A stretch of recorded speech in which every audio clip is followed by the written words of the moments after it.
Hey, it's Eric G. Around the House is sponsored by Baldwin Hardware. For 75 years, Baldwin Hardware has been known for its first-class quality and craftsmanship in door and cabinetry hardware. As an alumnus of the Baldwin Hardware Design Council, I can say I have seen the details and quality from design to the finished product. If you're looking for a new style and old-world craftsmanship, I can tell you there is only one Baldwin Hardware. Check out what would look great in your home at baldwinhardware.com.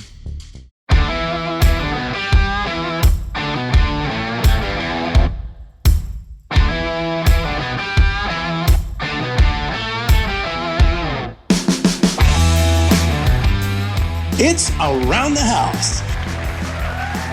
When it comes to remodeling and renovating your home, there is a lot to know, but we've got you covered. This is Around the House. Welcome to Around the House with Eric G. and Caroline B. This is the midweek special. Happy midweek, everybody. Hello, Caroline. How are you doing here on this beautiful middle of the week? Buddy, I'm trying to get myself pumped up for midweek. Feeling a little, I gotta get myself juiced. Feel a little juiced. There we go. Juiced like baseball in the 1990s juiced, or just a little excited? A little excited. Not actual steroids. Okay. I could use those too, though. Oh, yeah. I'm at the age where your muscles are deflating. Called not going to the gym. Oh, yeah. Oh, yeah. Well, let's see. Man, you guys are burning up over there. Oh, it's hot. It's a good time to talk about HVAC because everybody's HVAC is going to be blowing out. You know, you're going to be, some parts going to be seizing up. When you've got 102 temps, you know it's going to happen. And you know what happens is nobody goes out. I mean, there's plenty of you that do because we talk about it on the show, but generally speaking, nobody's on their maintenance agreement. They haven't had their person out there to service their heating and cooling system. So that hasn't seen love since before COVID. And all of a sudden you got that thing running an Olympic marathon because it's 102 out, and that's when it quits. And it's like 102 for days. It just keeps coming. Oh, yeah. Mine, it's so funny because my HVAC is scheduled to be done next Friday. So I'm just like right under the gun. You know something's going to happen. Yep. So that means Wednesday.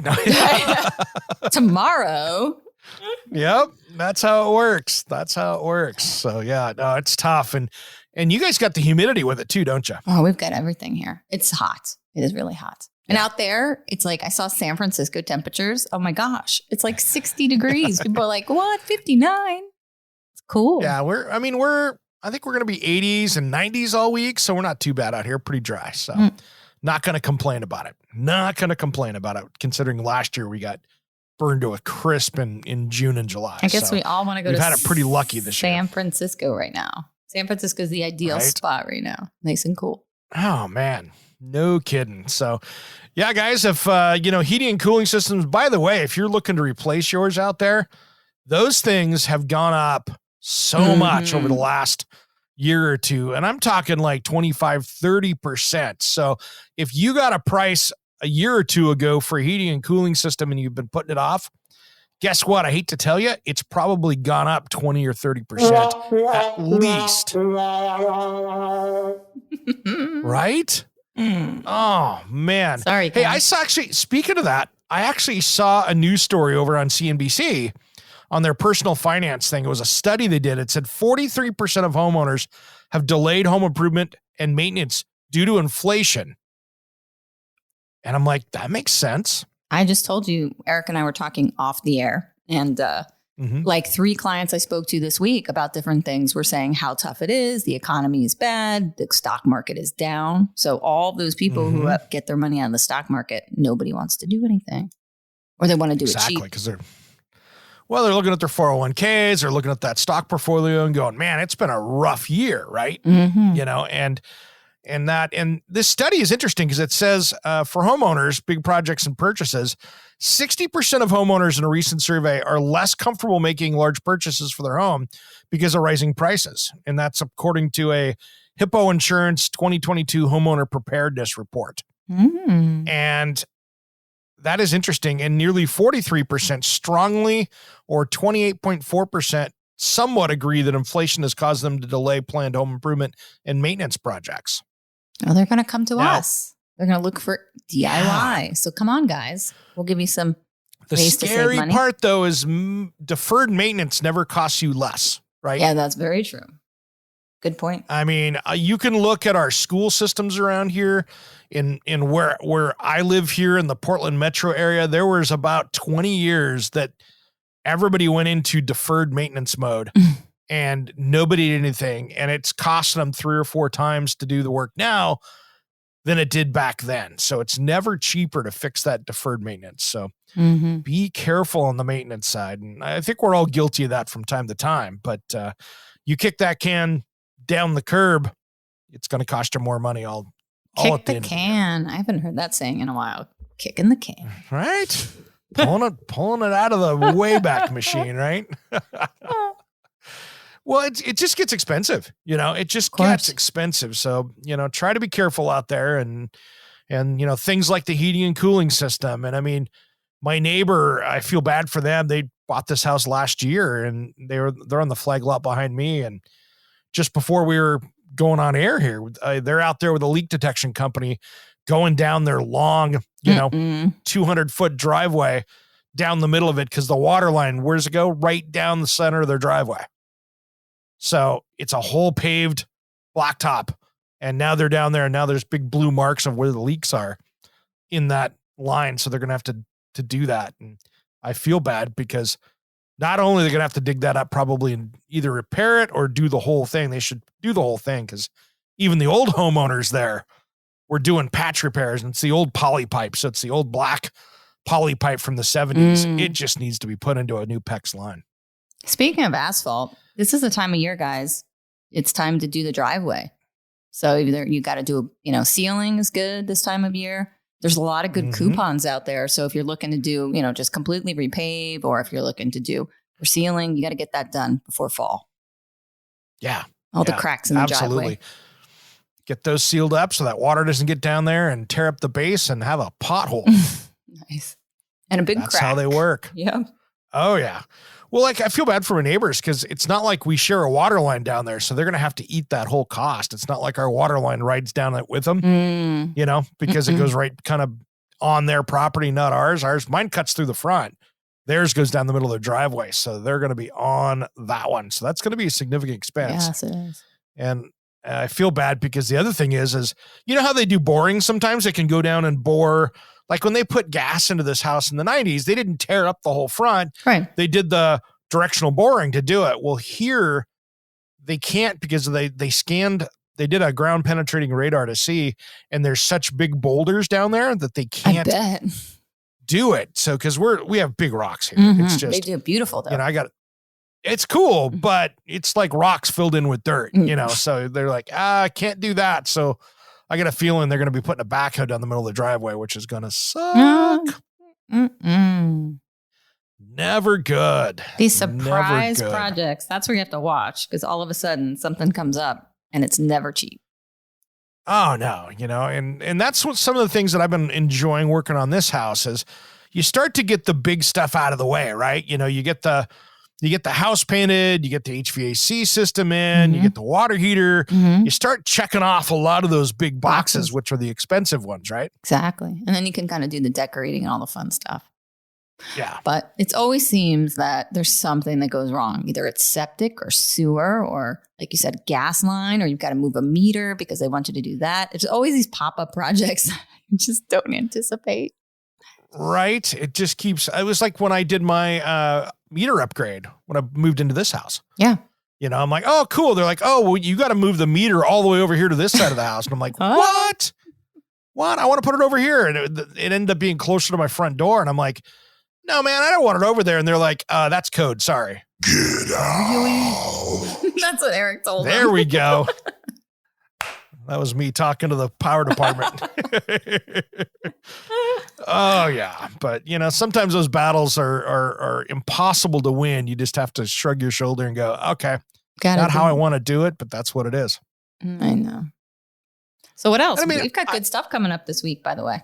I'm excited. Oh, man, we have a killer show. So we're going to start out talking about, woods in the wood shop, right? Yeah. Different woods that you can use. And more importantly, which ones are kind of toxic that you probably shouldn't be cutting indoors. Yeah, check this out. Wait until you hear. It's mind blowing. Like you could just simply be cutting some Doug fir and end up with like a septic splinter. Yeah, absolutely. So you got to be super careful of that. And then we dive into what you see on HDTV so much. And that's that, you see it, they go in and it's like, all right, we're going to tear all the walls down on the inside of the house and make this the air quote open concept, right? So we talk about that so much. And we're going to dive into load-bearing walls, kind of what you should be looking for to see if you have a load-bearing wall, because it's always a grand debate of what a load-bearing wall is. Absolutely. And even people like me mess up. Oh, yeah. It happens. It happens. And trust me, I've had plenty of projects that we talk about that we're doing a kitchen remodel, and I'm like, well, that soffit has load-bearing beam in it? What's going on in there? So stuff happens. And then hour number 2, oh my gosh, this is one of my favorite interviews of the year. Whoa. That's a big compliment. I know it. We got Joe Gardner coming on, Joe Lampe. Woo! Talking gardening. This is going to be a great He is great Mr. episode. Famous Gardener. I think he's No had kidding. how long has his show been on? Do you even know? He's had a show on PBS for like ever. Ever. He's got that. And then, of course, his podcast for gardening as well. So he's the real deal. Over. He knows gardening, guys. So if you have any questions about gardening, you should tune in because he answers them all pretty much. He hits it. Yeah. And then I'm feeling old this week. My daughter's turning 21, my youngest. So I'm like, whew, all right. Wow. We're going to take her out tonight and dinner and cocktails and that kind of stuff. And of course I got meetings in the morning, so I won't be hitting it hard. What drink did you have? When you turned 21, did you have a special drink that you had? I'll be honest, I didn't, because for a number of reasons. I'd been drinking in pubs since I was 15, probably. So I was kind of the rule breaker. Yeah. It's no fun. And I mean, when I was a kid in Eastern Washington, they just didn't worry about IDing people at the pubs. I was working at McDonald's. We would go play pool afterwards. And after work, I'd get off at like 11 o'clock and the bartender didn't care. And they were really upset when I went in there for my 21st birthday celebration, because I went in there on my 21st birthday and they went, "You've been coming here for like 6 years." You've been 21 for 6 years. Exactly.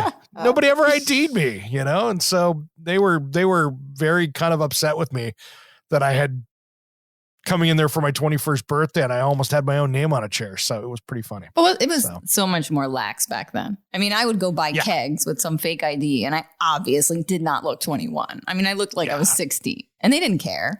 Different time. Well, and being in Eastern Washington, right across the border into Idaho, when I was in high school, they had an 18 drinking age. Oh, so there you go. I mean, I could drink in high school, technically, if I went over into Idaho. So it wasn't that big of a deal back in the day. It's a lot different now. I remember going out on my 21st birthday and everybody bought me buttery nipples. Do you remember buttery? You know what a buttery nipple is? Oh, geez. Old drinks. Yeah. Buttery nipple. I was doing probably back then, I was probably doing the rum and cokes and the, the Jack and Coke and that kind of stuff, kind of what I'd call the rookie drinks for a guy, Do you remember what you did on your 21st birthday? I think we went out. Yeah, we just went out and went to a bar and hung out at a sports bar. It wasn't anything like, because you were drinking for 6 years prior. So it was you were 21 again, since you were like 14. I got all my college drinking out young in age. I got that done out when I was in high school, not in college. So got it out of the way and then went, all right, we're going to keep this a little more dialed back. I turned 21 at a bar called the Tally Ho, which was in Lehigh, Pennsylvania. I don't know. It was a hot place to go. It was like you were college age. So they served you those college drinks. Like, oh yeah. You were having the silly things. You were having the, so probably diving into the Long Island iced teas. Yeah, remember that whole thing? Oh, yeah. Those crazy shots and stuff. Good times. Yes, Good times. yes. But yeah. Yeah. So anyway, we've got a lot going on this summer and excitement, getting ready to go to Florida for a couple of weeks here in a few weeks. Going to be down there for the Southeastern Building Conference. So any of you contractors and designers out there in Florida, I'll be at the SCBC show the first week of August. So come down and say hi. I'll be down there on the live stage emceeing that area. So come down and say hello to us. Hey, I have to give a shout out, and we're going to do a little more when my mom does her project, but Sashco is giving my mom for her problem some of their great caulk to finish the project. Really?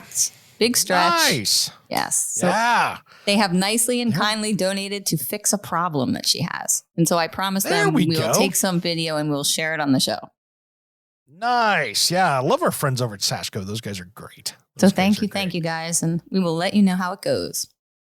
And if you don't know who Sashco is, go back and search where you're listening to the podcast here and listen to the episode I did back in February where I was in the booth talking to them about their different stuff. If you want to see a good caulking that really stretches and you can use on different things from stucco to brick to anything else, take a look at that one. It's a good little conversation we had. I reached out to them and I said, I sent them, Instagram's great because you can just reach out to people. And I asked them, I said, we're thinking about using Big Stretch because she's got, a pretty good 1/4 inch gap in between the new flooring now and her trim around her doors and in between. And so they said it's perfect for that. That's what it's designed to do. And they so graciously offered. I mean, they just said, hey, we'll send her some out to her. I thought that was really sweet. Yeah. So thank you guys. Yeah, those guys are great. Yeah, sweet. Yep.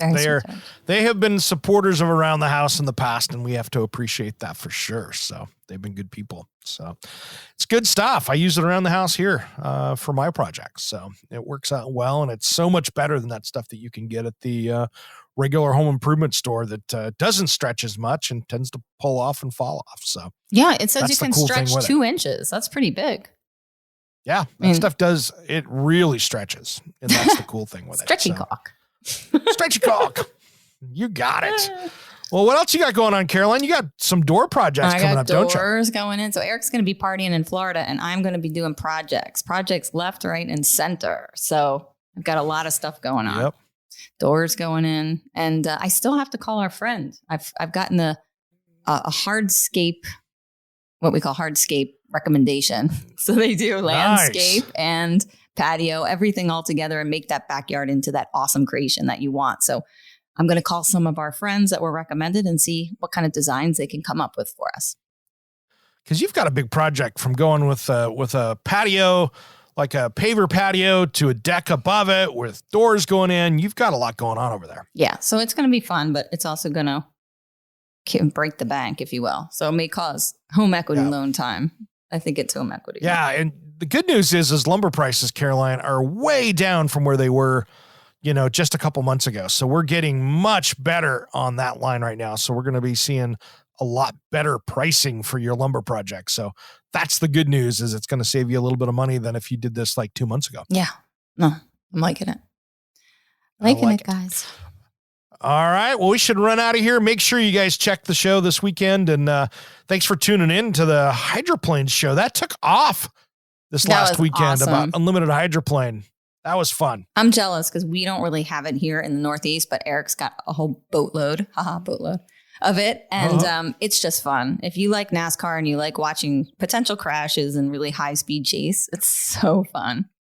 It's good stuff. So next year we'll get you out here, Caroline. Oh, I want to go for the race. I love it. I think a lot of fun. It's so much more fun than, I think it's better than NASCAR, and I do like NASCAR. Yeah, I think so too.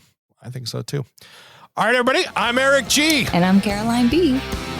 You've been listening to Around the House.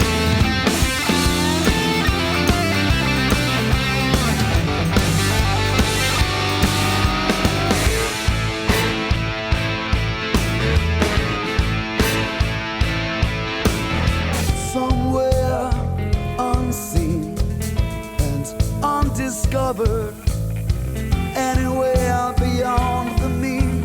Life is a love song, let's be lovers. We're all over the radio.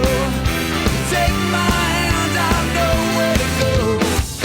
All over the radio with you. Hey, it's Eric G. from Around the House. Are you planning a decking or siding project this year?